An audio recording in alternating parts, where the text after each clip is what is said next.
Hi, I'm Weston. I love talking about the Rangers, and I'm here to talk about Game 47 of the regular season, where the Rangers win 5-2 over the Florida Panthers in quite the interesting game, to say the least. No time to waste. First period, Mika Zibanejad, 35 seconds in, strips the puck, carries into the offensive zone, tries to put a pass over for Ryan Reeves, and it's not off of Ryan Reeves' stick. No. It is off of Forsling's with a beautiful tip in for the... with a beautiful tip, it was just wrong team. Mika's goal, and the Rangers lead 1-0 35 seconds in. A little bit later on, Panthers score a goal. Now, here's the thing. It was offside. And it was offside in the way where it's like, yeah, it's technically offside, but I don't think that extra quarter of an inch they got to be offside really affected it. The Rangers completely lucked out on this play. And wouldn't you know it, Libor Hajek, horrific defense on this goal. Libor Hajek, does not understand positioning. Thankfully, the Rangers get bailed out, and this is offside, so we continue on, where the Panthers would score a goal because of horrible positioning by Libor Hajek. So, Panthers break out of their defensive zone, and they give it to Barkov. Now, they go into neutral ice and start heading towards our defensive zone, so the Panthers' offensive zone. And everyone has their mark. Zach Jones, covering Jonathan Huberdeau. Mika Zibanejad, covering Anthony Barkov.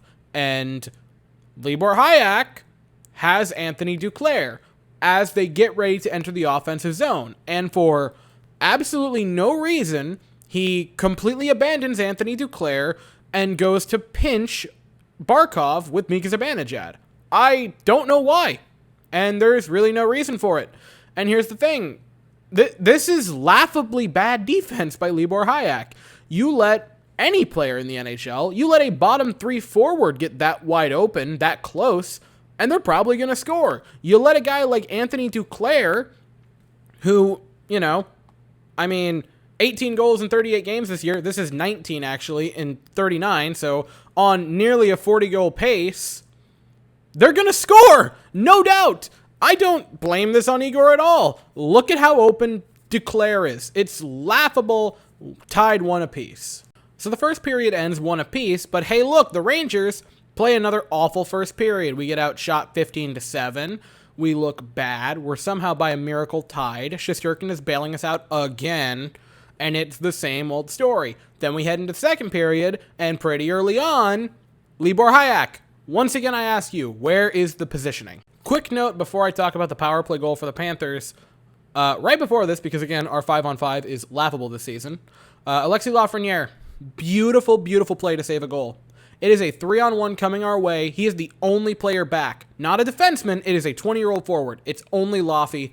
Beautiful defensive play to break it up and not allow that. Just magnificent by him. He looks like a different player on the first line. And I will say it one more time. Wow! Putting a first overall pick on the first line and giving him top 3 minutes, and now he's playing well. Who could have seen it coming? And now the goal for the Panthers on the power play, which would make it 2-1. Ekblad gives it to Barkov, and then Ekblad and Mika Zibanejad get tied up at the blue line. Just incidental contact. There was nothing wrong with that. And it's sort of looking essentially like a 3 or a 4-on-2 coming in. Kreider kind of has a guy out towards Shesterkin's left, but not really. And if you're Libor Hajek, you need to just go straight back and make sure that a rebound is controlled. He doesn't. He pinches for, again, and I can't stress this enough, no reason. Pinches towards Barkov. He takes a shot. It's hit off the crossbar, and the rebound is put in by Sam Reinhart, who is left wide open because Hajek just doesn't position. And I know I'm being hard on Hajek, but I'm sorry. He is a liability. There's no other way to put it. He is the sole reason, at least a main reason, for the 2 goals tonight by the Panthers. And even the offside goal was mostly because he just didn't position. And it really bugs me because Hajek has never been good. Hajek has not been good for the Rangers. Really, in his career, he's been just a player that's always somehow on the third pair. I don't know how. But yet any time that a player like Kaapo Kakko will have a bad night, or Lafreniere has a bad shift, and it's down to the third line, I hope you like playing with Greg McKegg.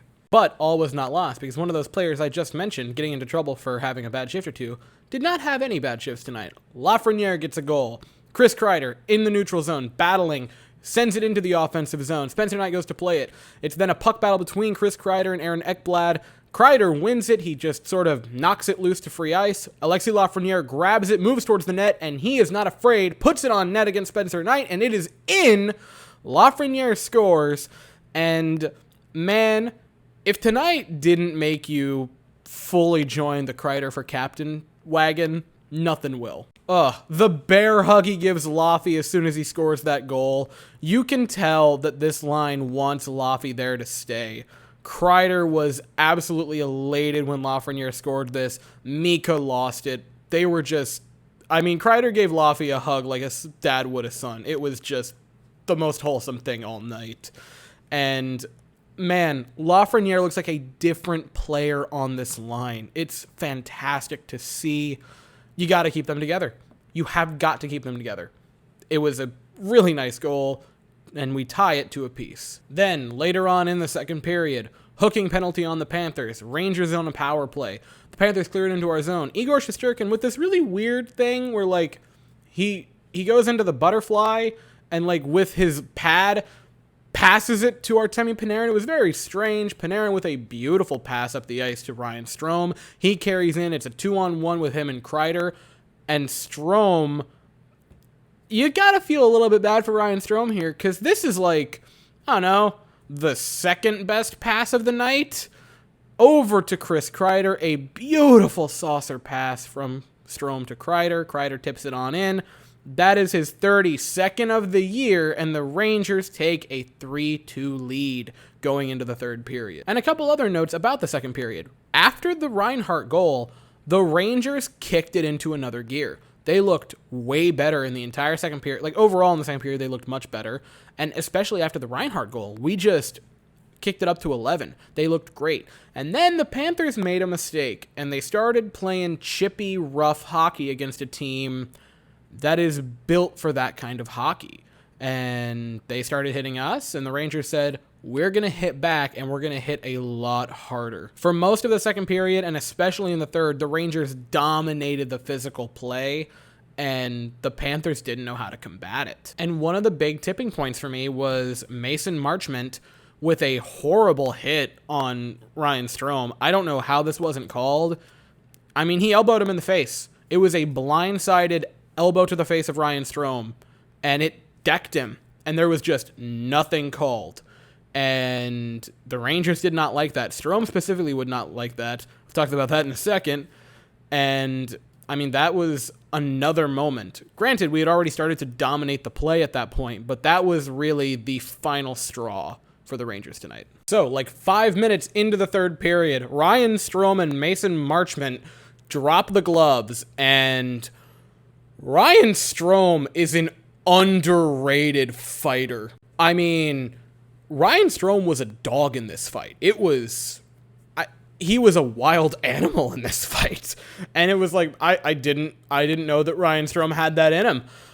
He pummeled Marchment in this fight. He was just throwing them hard. Ryan Strome's only been in 2 or 3 fights as a Ranger, and he's embarrassed his opponent in all of them. This was no exception. He throws a punch so hard that he flies past Marchment, has to re-catch his balance, goes back in, and continues to deck him. And he he bodies him. He puts him on the ice, and the refs have to run in because Strome wasn't gonna stop. Literally Sunday night, I was having a conversation with a person, and as a joke said, no, hockey's the best sport because what other sport can you see a bloody knuckle fight and then 5 minutes they're back in it? And I was kind of exaggerating because you don't see too many fights where a guy actually gets bloody knuckles. They'll get red, but not actually bleed. No. Strome bloodied his knuckles. His hands were purple and blue after the fight. He was out for blood. And speaking of our old compadre, Mason Marchment, a high sticking call on Mika Zibanejad with about 6 and a little bit more to go. And the Rangers are on a power play. We keep it in the offensive zone. And this is the big thing that the Rangers, you got to look at the tape tonight if you're the Rangers. You look at this game and you just rewatch it 1,000 times because they did pretty much everything right in this game. They On the power play, they kept it in the zone and they just poured on shots. That's what you gotta do. We dominated the physical play when we could. Like, this game is our template to win. Passing it around the offensive zone. We just keep it in there, and it works, right? Shocker. Panarin gets it. He gives it to Mika Zibanejad, and Zibanejad threads the needle through the legs of a defender and then through two other defenders over to Chris Kreider, who has completely just disappeared on the other side of Spencer Knight. Like, someone blew their assignment on that one massive.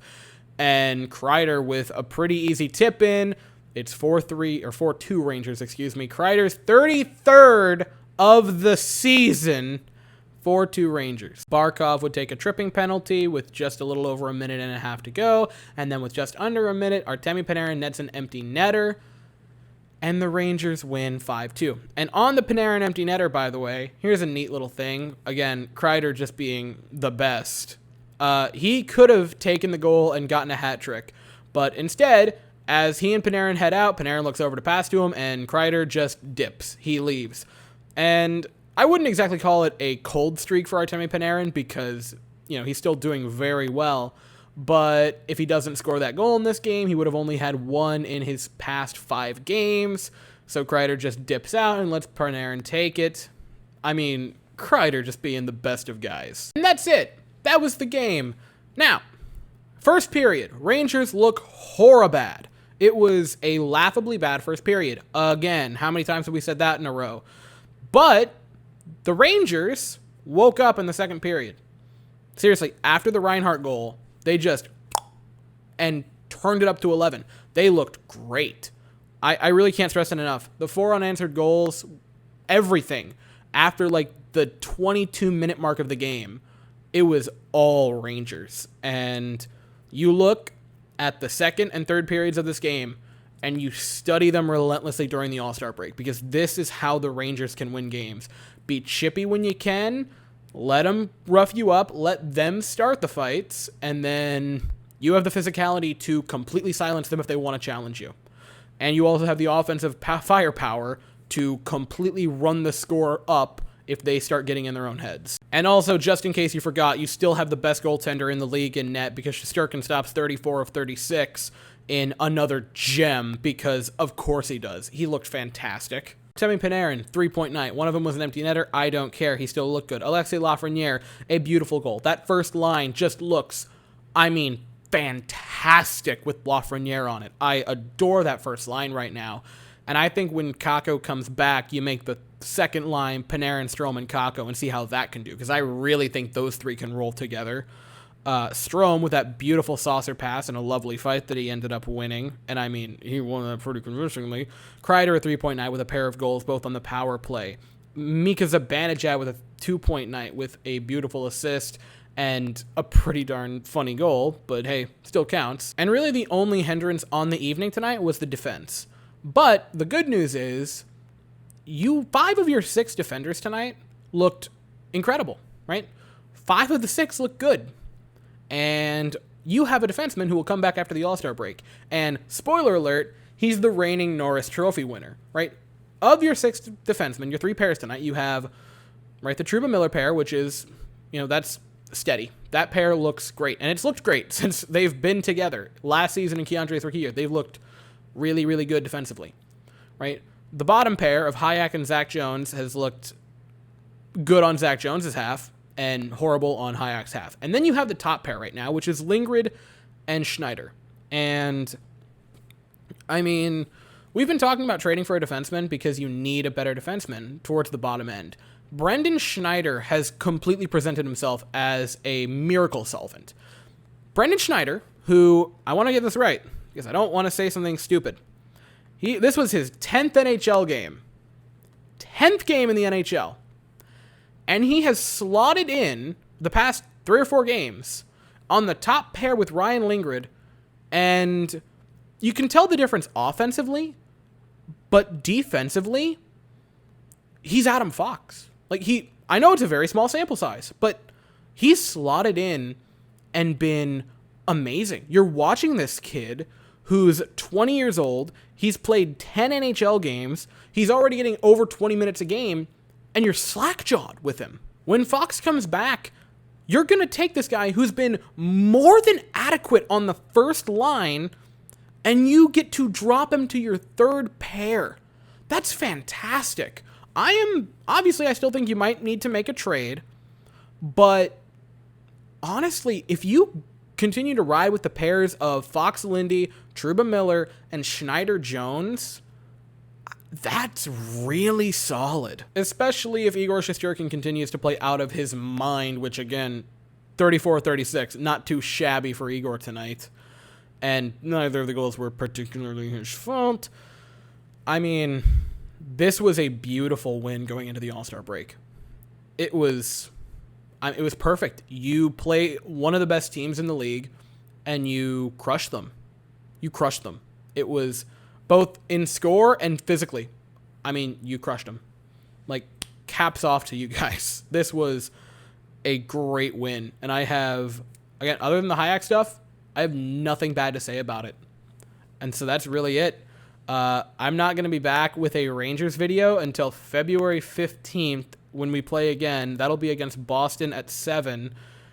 And I have 2 weeks that I am now going to have to try to find stuff to do during. That's very strange.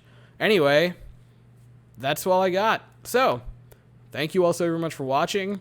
I hope you all have an absolutely fantastic day. And as always, go Rangers.